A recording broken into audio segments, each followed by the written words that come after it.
Hello and welcome to the Randomly Generated History Club, where three non-historians pick a year at random and try to learn things about it. I'm Will, and I'm here with my two friends, Anna and Ant. Hi. Hello. Oh, sorry. That's okay. We're just eager. We are very eager. Hello, eager friends. Hello. This week, we're talking about the year 1430. Now, let's each give our three-word preview of what we're discussing today. Ant. Too many Erics. Too many. How many do we think that is? 6 or 7, probably? Yeah, I was going to say 7. And Anna? Useful woman qualities. Useful woman qualities. Yes, I'll just be naming the things I like about myself. That's good. And mine is French, but good. Impossible. You are really changing your tune here. You're growing as a person. It's worrying. I'm fully grown. I would wait. Yeah, let's see what how we feel at the end of that. Right, let's go.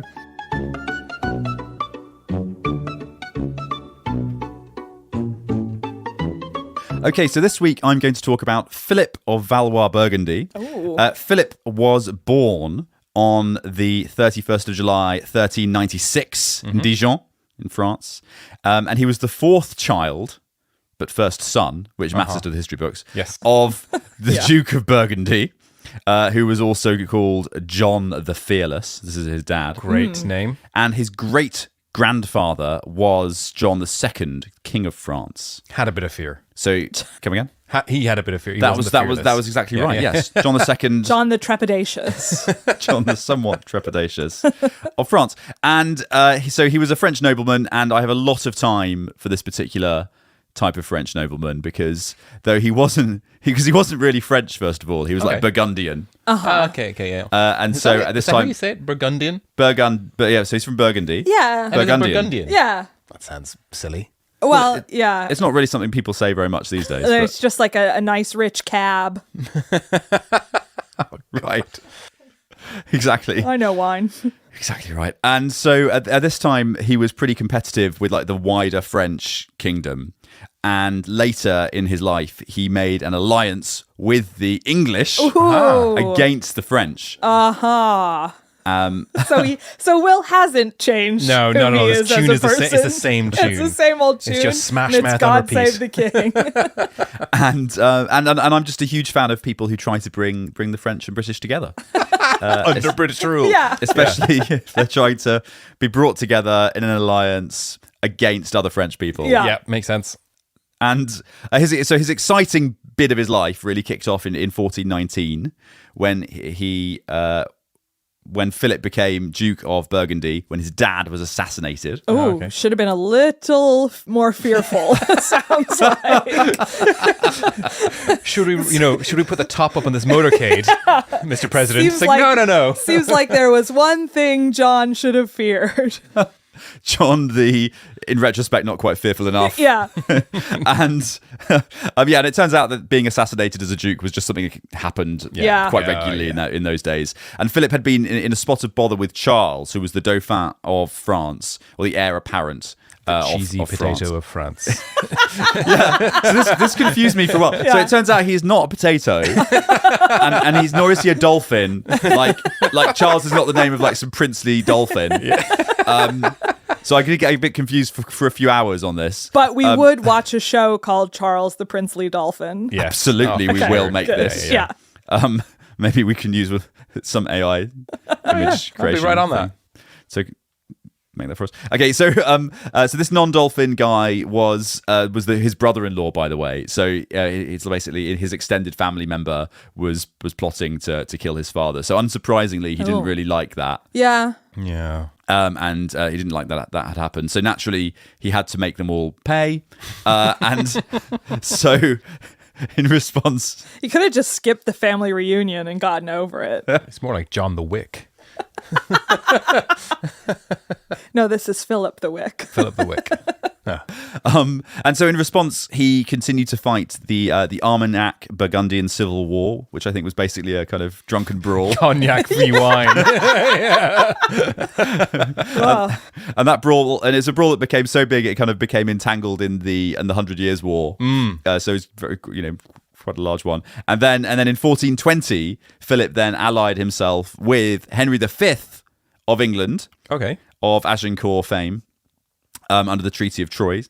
And in 1423, his sister Anne then married the Duke of Bedford, who was like regent at the time of England. Okay. So at this point, he's just like completely all in He's on all the in English on the side. English. Yeah. Really And committed. unsurprising, really, given that they assassinated his father. Yeah. And then in one of the more momentous things he got up to in his life, it was his troops who captured Joan of Arc. And then sold her to the Brits, to the English, so they could bring her to trial for all her demonic activities. Yeah. I mean, that's like, he's really said goodbye to the French. Yeah. Really, yeah. You're turning on Joan of Arc. Yeah. Exactly. So there's no way like back. There's absolutely no way back from Turning that. on cheese and baguettes. Except that there is a way back from that, because despite all this, he always made sure he hedged his bets. And so in 1435, which is about 10 years later, he saw this option to increase his power. So he threw his reserve parachute and broke the alliance with England, and then signed the Treaty of Arras, which recognised Charles VII as King of France. So for a whole variety, he did it for a whole variety of reasons, but basically it was just naked self-interest. Yeah. To increase his power. But what did it work? Did he get more power? He got a little bit more power. Okay. I have a lot of time for that in general. So I think so he then immediately attacked Calais, which, as we all know and think of today, is an English possession. Was an English possession then, and then he broke his alliance with. But then after that, he then broke his alliance with the French again further. Oh my in God. 1439 to support the revolt of the French nobles. So he was just flip flopping. Did anybody trust him at that point? I don't know. I don't think they did really. No. So yeah, he was basically just looking out for number one all the way to the end. So he's, by the way, the thing he is known as is Philip the Good. Despite all this, Are you sure it's not Philip the Good at reneging on alliances, or is everyone else so bad that he was the good one? Philip the Good, I guess. When considering, Yeah. It's not entirely clear what he's like good at. What became of him then after this? What became of him? Yeah. Did he die suddenly? Well, he's not still ruling Burgundy. But like after all the skullduggery back and forth, surely there's consequence. Well, the consequences were, so eventually the French then all the rest of the French nobles basically rounded on him, and there was a sense that he was getting too much power, and so they all ganged together to try and then undermine him systematically. So he got his comeuppance eventually. But one of the most notable things about him was his love life. Ooh. And can you guess how many documented mistresses he had? Oh. Okay. I want to know the process whereby the French document mistresses. Yeah. They all had to show their papers. What ministry does that go through? Documented, I guess. Yeah. Like, I don't know. What's a big number? 100? 100 mistresses seems like a lot. I mean, good God. I was going to say 12, and even that seemed like a stretch. 12 and 100. So the actual number is he had 24 documented mistresses. Okay. That's a lot. I mean, I think we can assume it's usually a 1 to 4 ratio. There's a 1 to 4 ratio of documented, undocumented. It probably was 100 plus overall. And he fathered at least 18 illegitimate children. Wowee. Illegitimate children. So it's just tremendous stuff. So he's Philip the Good at mistressing. Best mistressing. Yes. Yeah. And enjoying the company of women. So there you have it. So that's Philip the Good of Burgundy.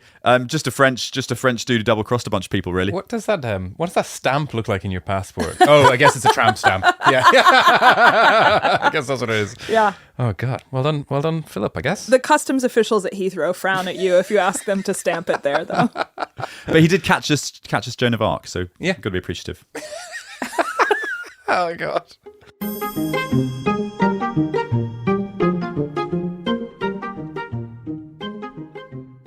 Okay, today, too many Erics. 15th century, as we know, as Will's just discussed, time of political unrest, the 100 Years' War between England and France, the rise of the Ottoman Empire, and the repercussions of all this warring going on.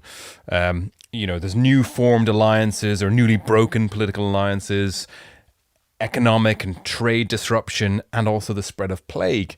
So a lot going on. Our story takes place in the Nordics, where the Kalmar Union of 1397 was still in effect. The Kalmar Union was whereby Denmark, Norway, and Sweden were under a single monarch. Okay. So they were a single kingdom. This was enacted by the exceptional diplomat and very ambitious Queen Margaret I of Denmark.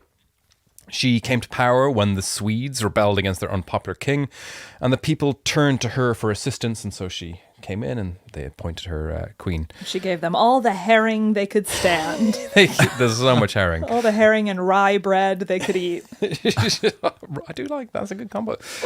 She then took Norway as well because the king died and left it to her, and so therefore the Kalmar Union was formed. And it's called Kalmar Union because that's the name of the city in Sweden where the seat of power was. Oh, not because they ate a lot of fried shrimp. Yeah, a lot of calamari. Is that squid, my bad. Calamari. Yes, yeah.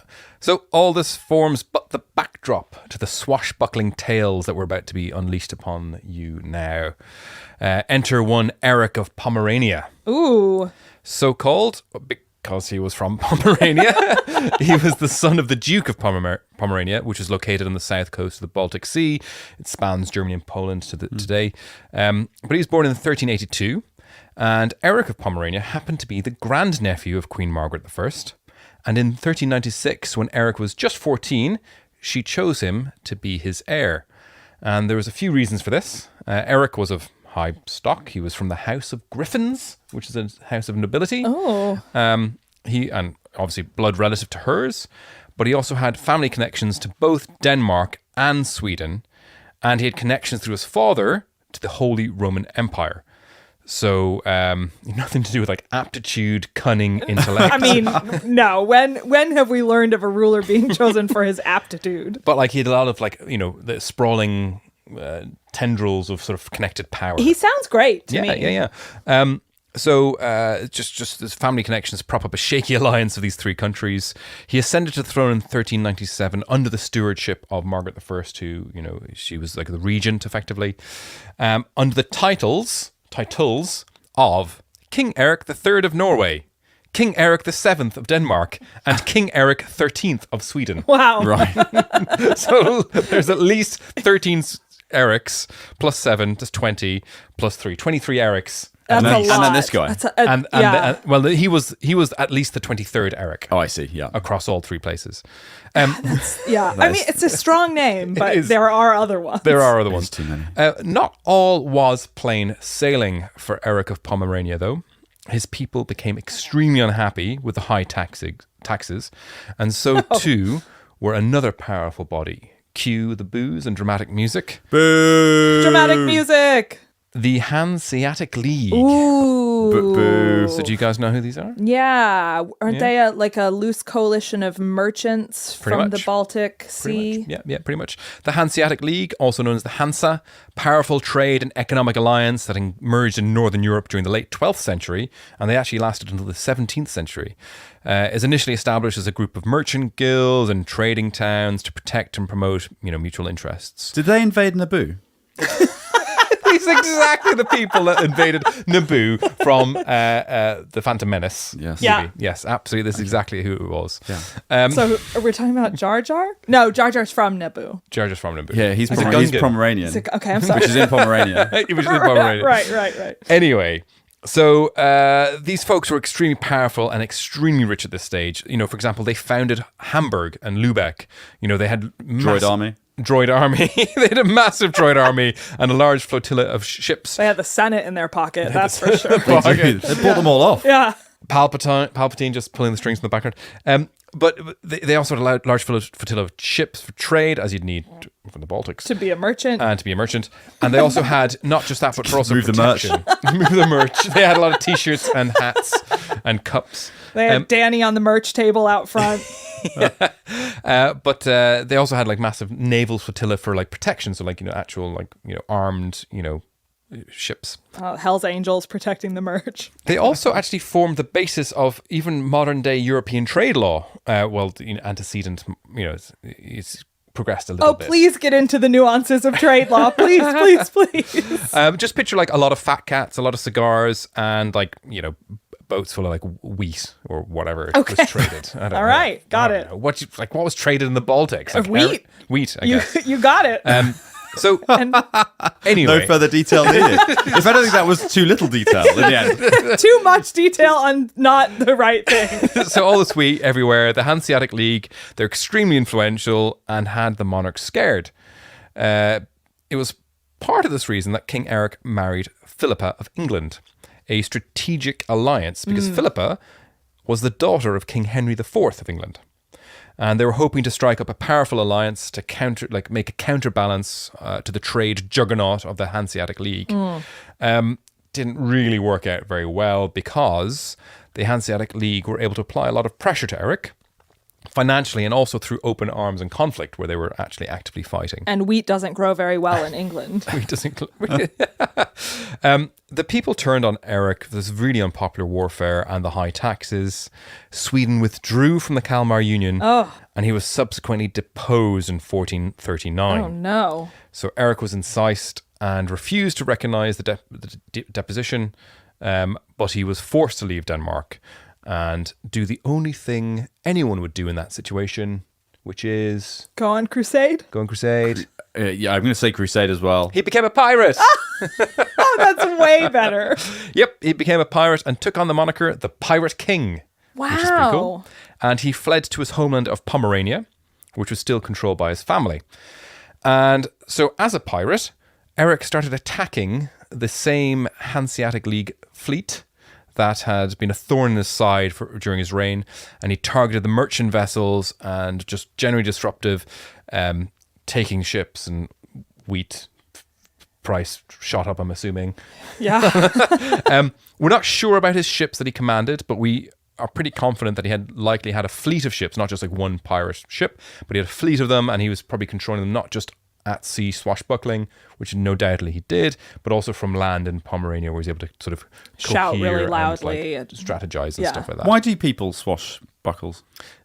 Well, unswashbuckles really are gaudy. They're really passe. Yeah, or unbuckled swashes. Unbuckled swashes. Yeah, you can't walk around in public with an unbuckled swash. Oh my god. Also, can I ask, Yep. so does he then have a stunning and emotional redemption arc, which sees him return to power? Well, first of all, he has to swing from a chandelier and then go from one rope from one ship to another ship and all that kind of good stuff. Yeah, there's all that kind of good stuff. Well, so the thing is, right, that from the safe harbor, he kind of had a pretty profitable career as a privateer, which was, being a privateer at this time was not super uncommon. Yeah. It was like a pretty legitimate, like, you go to trade school for a few years, become a privateer, and like, you get educated that way. So it wasn't super uncommon, but his sort of, vitriolic targeting of the Hanseatic League was kind of slightly unique. He's a bit of a folk hero in this area as well.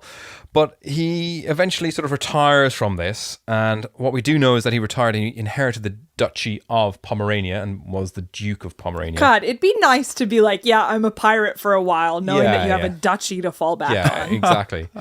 And he died in 1459 at the age of 77. So he had a good 20 years roving the coastline of the Baltic Sea and swashbuckling his way around. You don't really think of retired pirates, do you? No. Or like older people in their 60s and 70s. Yeah, like Greybeard. Yeah. Just when you thought you can get out, the game brings you back in again. It's always the way. You also hear Pirate King and you assume king of the pirates rather than former king who turned current to pirate, piracy. yeah. And that's kind of my story really about this kind of interesting character who was like probably a bad king. People didn't really like him. But, he just kept on adventuring his way through life and had a great time. I've heard nothing bad about him. I'm strongly Team Eric. And he was like, imagine being his wife. He's like, I am the daughter of the king of England. And now you my are husband's a insisting, pirate." now my husband's a pirate. And there you go. Cool. So that's my story. That's amazing. Too many Erics. Love that.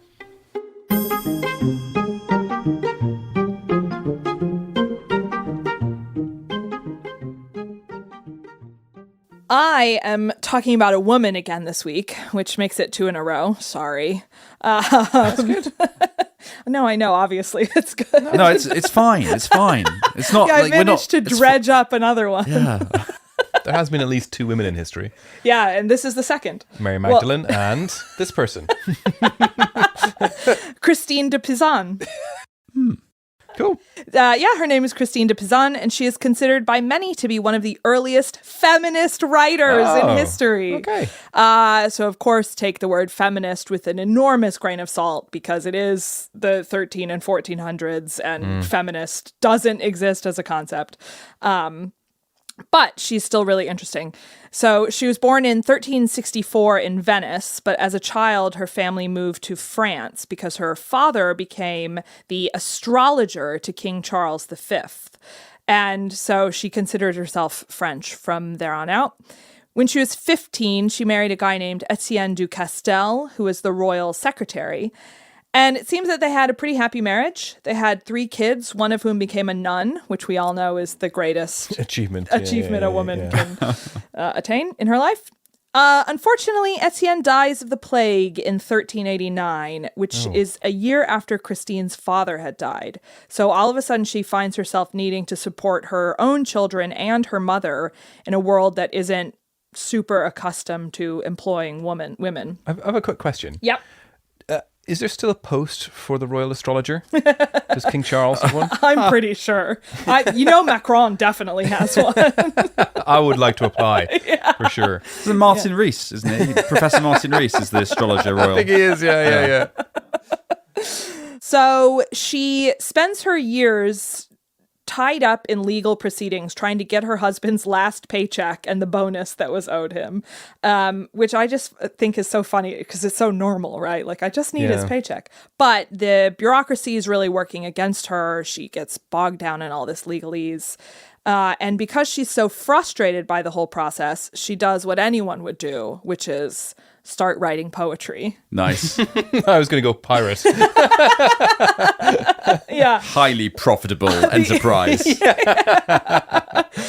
So really, she just started writing poems to distract herself. She wasn't in it for the crass, materialistic life of a poet. The hedonistic lifestyle. Yeah, Although exactly. there is a poet laureate, right? So there is that's arguably a better career choice than astrologer. And definitely the poet laureate is on 8-9 figures. Oh, at 100%. least. Like bling, dripping in ice. Yeah. But she does start to share her poems around and people start to notice. And by 1393, she has enough written to publish her first book, 100 Ballads. Ballad 1. How many poems did she include in that book? It was actually 99. No, it was 100. I read a couple of them and they are grim. Oh, really? Okay. I'm just going to break you off with a few of the titles. Okay. I'm like a solitary mateless dove. Oh, God. Little the cheer in my face. Uh-huh. Since you're bent on leaving me. And my favorite, I'm in accord if you would have me die. Okay, and what are the titles? 'Cause Hang on, I'm in accord if you would have... So I basically would agree with you if you would have me die. It's cool with me. Gosh, she's a bit of a misery guts, isn't really she? Yeah, dark. she was not in a good place in her life. Yeah. Unlike most poets who are just super jolly hockey sticks about everything in the world. Come at me, poets. But the French court love it. Courtly love poems at this time are full of damsels in distress and the knights that come save them from their loneliness and just the general horrors of being a woman. So Christine starts to have a real audience. And maybe emboldened by this, she starts to get a bit provocative with her work. So, as I'm sure you're both aware, there was a bestseller called The Romance of the Rose, written by a guy named Jean de Meun, written about a century before. We've all read it? Yep. I have read it. Yep. Yes, what did you think of it? I thought it was a bit contrived, but on balance, I would recommend it. Yeah. I like the descriptions of the rose. Yeah. Very No, I remember you. evocative. I remember you talking about that in our book club. Yeah. Anna, back to you. Well, as Will and Ant no doubt remember, it is an allegorical poem talking about how a man must conquer various obstacles in a garden in order to win the virginity of his lover. That's right. Yeah, gotta win that virginity The by rose. conquering Yeah. your garden. Yeah, Yeah. What? it's an allegory. Okay, fine. Like slightly uneven paving slabs. Yeah. Get rid of those pesticides snails. God, what is that a metaphor for? What what are the snails? Anyway, so the women in the poem are obviously all these like vile temptresses and seducers and basically the source of all evil in the world. But you still want to get to them, I guess. Oh, yeah. Yeah. That's the best part about them. This is our tragedy. So Christine reads this and is like, okay, forget this. Women shouldn't be portrayed like this, despite the curse.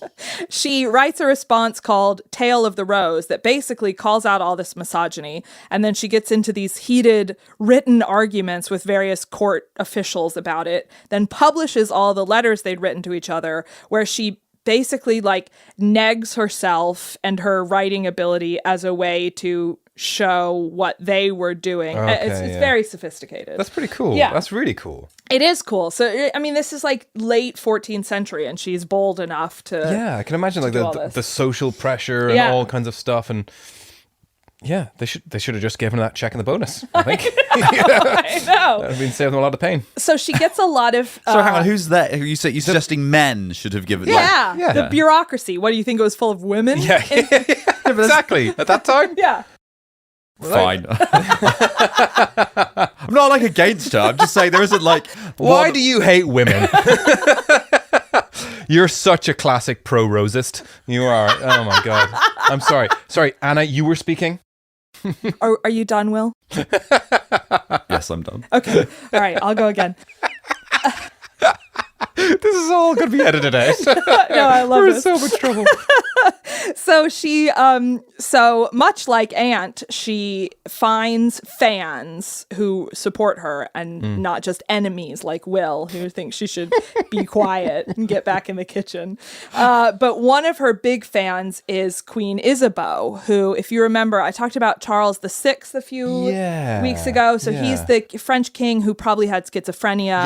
Yes, that's it. Yeah. So Queen Isabeau is his wife, and she's essentially the regent while he's unwell. And Isabeau is a big fan of Christine, which is great. And then Christine, with the support of the queen and the court, publishes her two most famous books, The Book of the City of Ladies and The Treasure of the City of Ladies, which I think is the name of the fifth Indiana Jones movie. The Treasure of the City of Ladies. Yeah. Is it more ladies? You have to pick the dusty one. Sorry, that was a Grail reference. I recently watched them all on an airplane. Anyway, these books were about women's historical contributions to society and how women of all walks of life should cultivate, quote, useful qualities in a world dominated by men.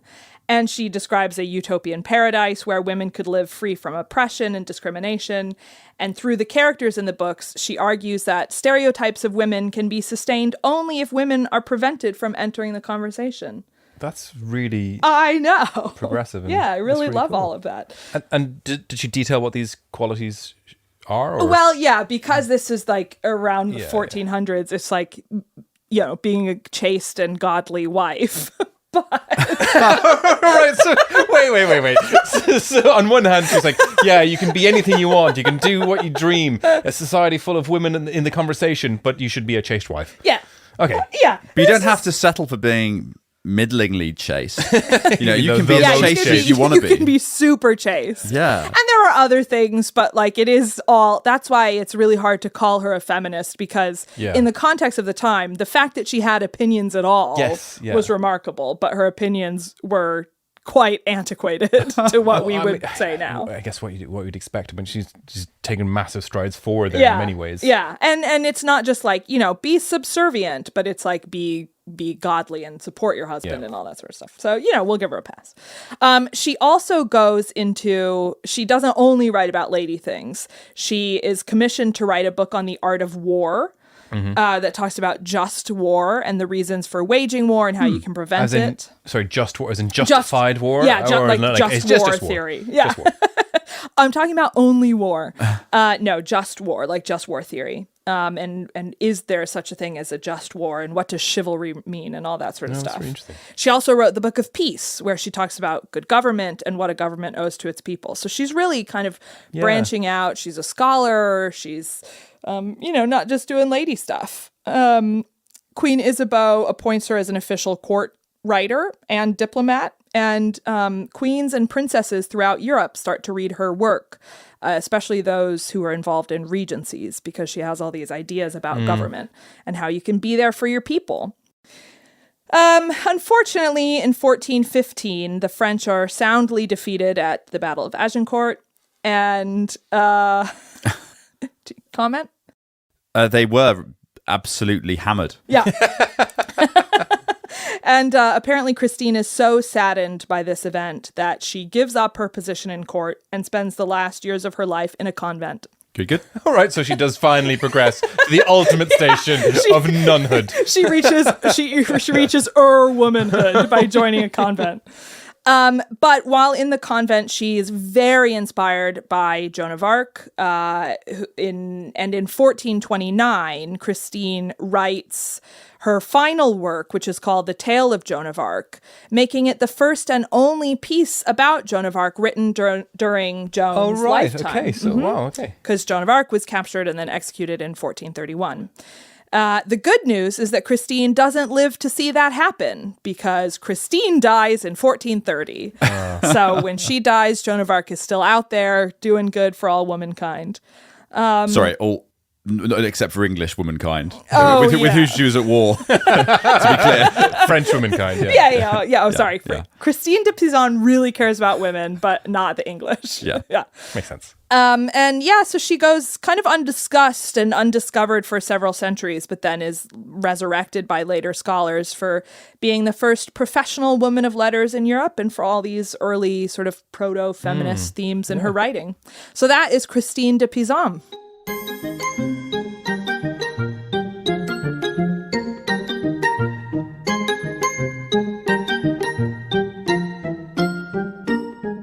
Well, thanks for joining us. That's everything you'd ever need to know about the year 1430. Indeed it was. And that means all that's left to do is for Will to get us a new number from the RNG. That's right. And before I do, just a reminder that we really enjoy it when people tell their friends about the podcast. So if you haven't told a friend in the last 3 or 4 days, then please tell them again. How do we know that they've told their friends, though? Tell us when you tell your friend. Yes. Tell us. CC us on your conversation. If you're a friend that has been referred to us, you should also tell us. Yes. By, in fact, I just think increased communication all around is probably a good idea. So you can tweet us at randomly generated history. Nope, you can tweet us at randomly history. At randomly history, or you can email us at the randomly generated history club. Nope, you can email us at randomly generated history at gmail.com. There's no definitive article there. Randomly generated history at gmail.com. Maybe this is why people aren't communicating so much, because I've been telling people the email address for so long now. You can also find all of this information with a quick Google search. Yeah, just randomly generated history. And there is a financial incentive as well. For every person you refer, you'll receive £250,000 from Ant. That's legally binding contract. It's legally binding. Legally binding. I'm under Okay, duress. right. So let's fire up the random number generator. And it is whirring away. And the next year for next week is going to be 10 BCE. Can I 10 BCE, 10, that's it. Just 10 BCE. Can I sub out for one of our new referred friends?